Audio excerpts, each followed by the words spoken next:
எல்லாருக்கும் வணக்கம். என் பேர் ஐஸ்வர்யா பிரியதர்ஷினி. நான் சொல்கிறது எல்லாமே நான் கும்பிடுற காமாட்சி மேலே சத்தியமாக உண்மை. என் அப்பா பேர் ரவி மகேஸ்வரி, என் அப்பா அம்மா பேர். என் தம்பி பேர் ஜெயகிருஷ்ண பிரபு. என் சித்தி பேர் 5 லட்சம், அவங்கள ஷார்ட்டாக மொட்டைன்னு கூப்பிடுவோம். நான் எங்கள் வீட்டு அட்ரஸ் வந்து 6/12 TNHP flat, 1st sector, housing board, Maduravoyal, Chennai 95. இந்த அட்ரஸில் தான் நாங்கள் இப்போ இருக்கோம். எங்கள் வீட்டில் வந்து எங்கள் அம்மா எப்பயுமே எங்களை குளிப்பாட்டும் போது அந்த ஒரு மாதிரி குஞ்சு நோண்டுவா, குஞ்சுக்குள்ளெல்லாம் கை விடுவா, குஞ்சு நக்குவா, முத்தம் கொடுப்பா, மாரெல்லாம் பசைவா, இடுப்பெல்லாம் பிடிப்பா, ஒரு மாதிரி கழுத்துக்கிட்டெல்லாம் பண்ணுவா. இதே மாதிரி வந்து தினைக்கும் பண்ணிக்கிட்டு நோண்டிக்கிட்டே இருப்பா எங்களெல்லாம். என்னையும் என் தம்பியையும், என் தம்பி குஞ்செல்லாம் பிடிச்சி வாயில் வைப்பா, அவனுக்கு முத்தம் கொடுப்பா, அவன் குஞ்சையும் நோண்டுவா.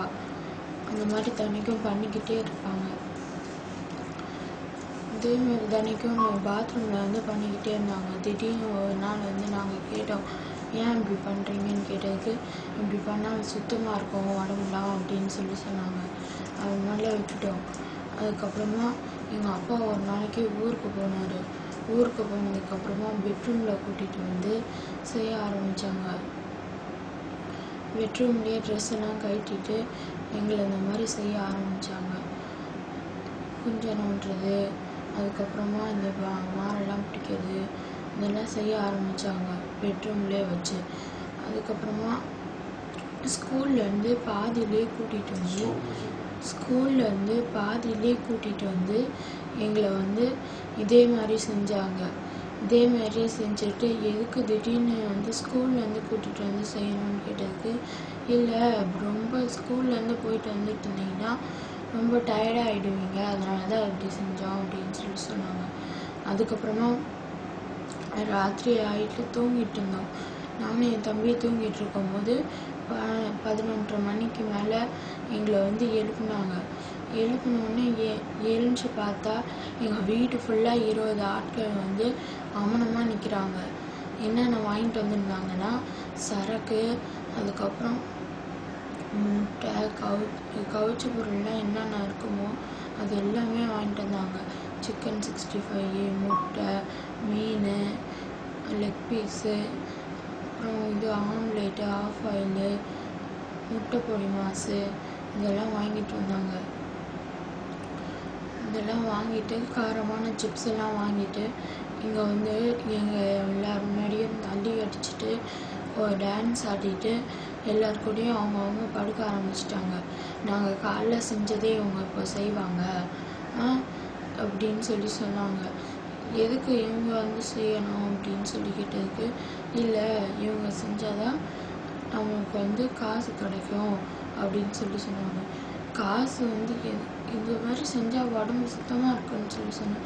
காசு கிடைக்கும்னு இப்போ சொல்கிறேன்னு தம்பி கேட்டதுக்கு, இல்லைப்பா இப்போ வந்து ரெண்டுத்துக்குமே இது ஒன்று நல்லதுக்கு தான், ரெண்டுத்துக்குமே இது நல்லது தான் அப்படின்னு சொன்னதும் சரின்னு சொல்லிட்டு ஒவ்வொருத்தரும் 20 லட்சம் கொடுத்துட்டு என் கூடயும் என் தம்பி கூடயும் படுத்தாங்க. என் கூட 5 பேர், என் தம்பி கூட 5 பேர் படுத்தாங்க. என் கூட யார் யார் படுத்தாங்கன்னா, ரமணிதாஸ், ராஜசேகர், சுந்தர், சுப்பிரமணி, ஸ்ரீதர், இவங்க எல்லாரும் வந்து என் கூட படுத்தாங்க. ஒருத்தரும் 20 லட்சம் கொடுத்து படுத்தாங்க. நான் வந்து படுக்கும்போது அழுதுவேன் பயங்கரமாக. எனக்கு குஞ்சில் வந்து ரத்தம்லாம் வந்துச்சு. என் தம்பியும் பயங்கரமாக அழுதான். அவனுக்கும் வந்து ரொம்ப வலிச்சிச்சுன்னு சொல்லிட்டு அழுதுட்டு இருந்தான். அவன் கூட யார் யார் படுத்தாங்கன்னா, அவன் கூட படுக்கிறதுக்கு 20 லட்சம் கொடுத்தாங்க. அவன் கூட வந்து தேன்மொழி, பிரசன்னா, தமிழரசி, நளினி, கோகிலான்னு சொல்லிட்டு 5 பேர் படுத்தாங்க. அவ கூட சேர்ந்து என் தம்பி கூட என் அம்மாவும் என் சித்தியும் கூட படுத்தாங்க.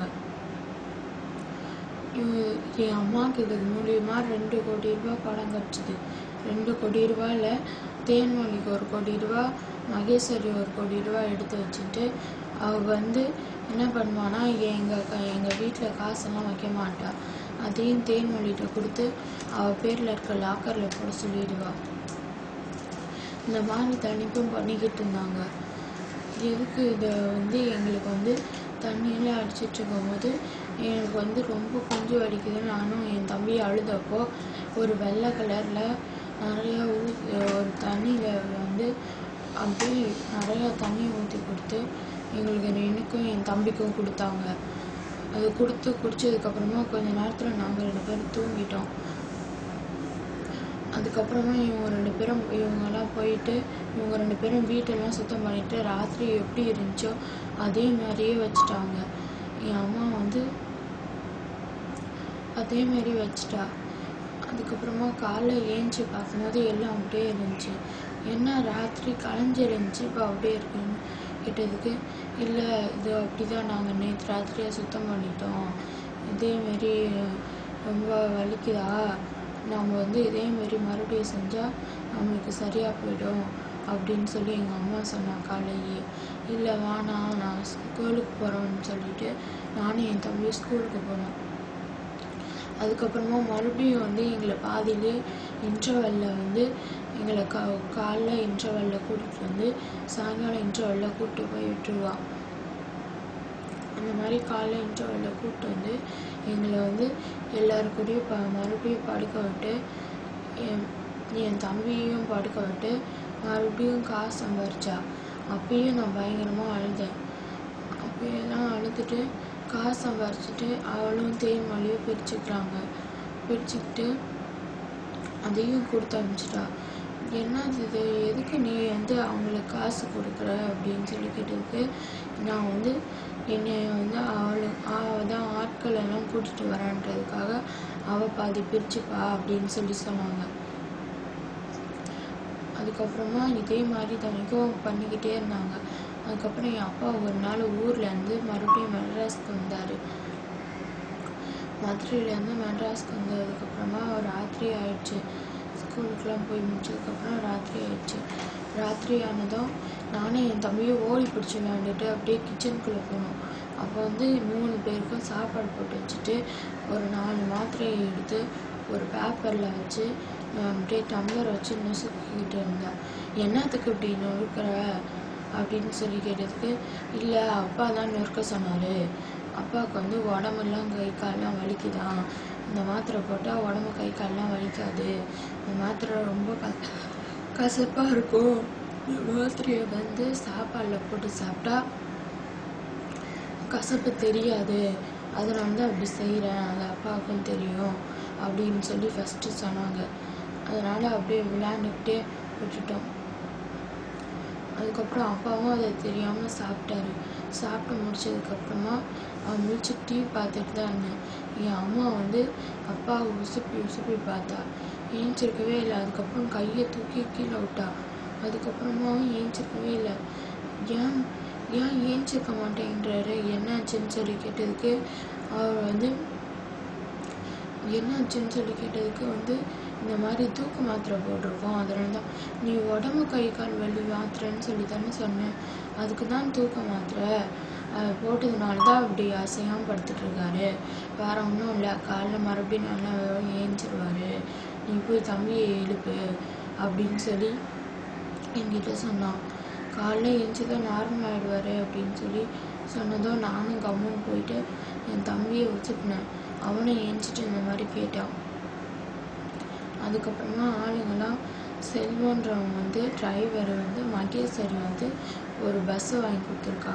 அந்த பஸ்ஸை செல்வன்றவங்க ஊட்டி இது செல்வம், அதுக்கப்புறம் தேன்மொழி, பிரசன்னா, ராஜசேகர், சுந்தர், சுப்பிரமணி, இவங்க 5 பேர், அதுக்கப்புறமா 20 பேரை கூட்டிகிட்டு வருவாங்க. இவங்க 26 பேரும் வீட்டில் 5 பேரும் செல்வன்றவனே எப்பயுமே வருவாங்க. மீதி 20 பேர் வக்கீலாக மாற்றி கூப்பிட்டு வருவாங்க. அதே மாதிரி ஜட்ஜெல்லாம் மாற்றி கூப்பிட்டு வருவாங்க. போலீஸாக மாற்றி கூப்பிட்டு வருவாங்க. அதுக்கப்புறம் கட்சிக்காரவங்களாம் மாற்றி கூப்பிட்டு வருவாங்க. அதெல்லாம் எப்படி நடந்துச்சுன்னு நான் சொல்கிறேன். இப்போ அந்த ஆளுங்களெல்லாம் கூட்டிகிட்டு எங்கள் கூட என் கூடயும் என் தம்பி கூடயும் படுக்க வைக்கிற மாதிரியே என் அப்பா கூட படுக்க வச்சா பொம்பளைங்களெல்லாம். அதுக்கும் 20 லட்சம் காசு வாங்கிட்டு என் அம்மா வந்து என் அப்பா கூட வந்து 2 பேரை வந்து கையெல்லாம் 2 பேரும் என் அப்பாவை பிடிச்சிக்கிட்டு அவர் மேலே ஏறி அவரை அமனமாக ஆக்கி அவர் குஞ்செல்லாம் பிடிச்சி அவங்க குஞ்சுகளை வச்சுக்கிட்டு அப்பாவை வந்து அவரே வந்து அவங்க குஞ்செல்லாம் நோண்டுற மாதிரி அவங்க இடுப்பெல்லாம் தொடுற மாதிரி அவங்க மாரெல்லாம் பிடிக்கிற மாதிரி 2 பேர் வந்து செய்வாங்க. 2 பேர் என் அப்பா கையை பிடிச்சி செய்வாங்க. அதுக்கப்புறமா இதே மாதிரி பண்ணி அவள் காசு சம்பாதிச்சா. என்னையும் என் தம்பியை படுக்க வச்சு காசு சம்பாதிச்சுட்டு அவள் படுக்கிறதுக்கு வந்து காசு எடுத்து கொடுத்தா.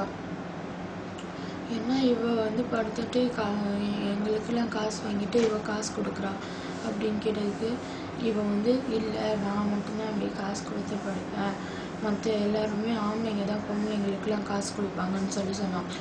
அதே மாதிரியே இங்கே வர எல்லாரையும் வந்து எல்லாரும் அடிப்பாங்க. என் அம்மாவை பிடிச்சி நிறைய காசு சொத்து நகை வீடு இதெல்லாம் பிடுங்கியிருக்காங்க. இதெல்லாம் பிடுங்கிட்டு அவளை வந்து அன்னைக்கும் அடித்து காசுலாம் பிடுங்கினாங்க. எவ்வளோ பிடுங்கினாங்கன்னா ஒரு 30 லட்சம் இருக்கும். இது 4-5 பேர் வந்து பிடிங்கிட்டு போயிட்டாங்க. ஒவ்வொருத்தரும் 5 லட்சம் அந்த மாதிரி பிடுங்குவாங்க. 5 லட்சம் 2 லட்சம் அப்படி பிடுங்குவாங்க. அந்தமாரி அவங்களுக்கு காசு தேவைப்படும் போதெல்லாம் இவளை வந்து அடித்து பிடுங்கி சொத்தெல்லாம் எழுதி அந்த மாதிரி இவள் காரெல்லாம் வாங்கி கொடுத்துருக்கா.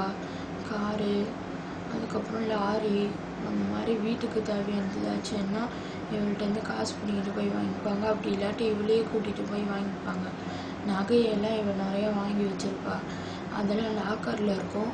என் அம்மாவை அடித்து அவளை வந்து அங்கேயே லாக்கர்கிட்டே கூட்டிகிட்டு போய் இந்த பேங்க்லேருந்து லாக்கர்லேருந்து காசு இது நகை எடுக்க சொல்லி நகை எடுத்துகிட்டு வந்து அவனுக்கு கொடுத்துருவான். அப்படிலாம் எடுத்துகிட்டு போயிருக்காங்க. இந்த மாதிரி வந்து கொஞ்ச நாள் நடந்துக்கிட்டே இருந்துச்சு. நாங்கள் பார்த்துக்கிட்டே இருந்தோம். அதுக்கப்புறமா ஒன்று ஒன்றா தெரிய வந்துச்சு. என் அப்பாவுக்கு தெரியாமல் இதெல்லாம் பண்ணுறாங்கன்னு சொல்லி தெரிஞ்சுதான்.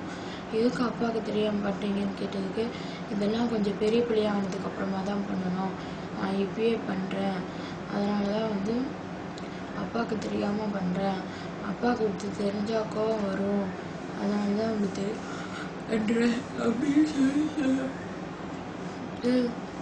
இது பெரிய பிள்ளையாக ஆனதுக்கப்புறம் பண்ணுவான்னு சொல்லிட்டு எங்களுக்கு அப்போ ஒன்றுமே புரியல.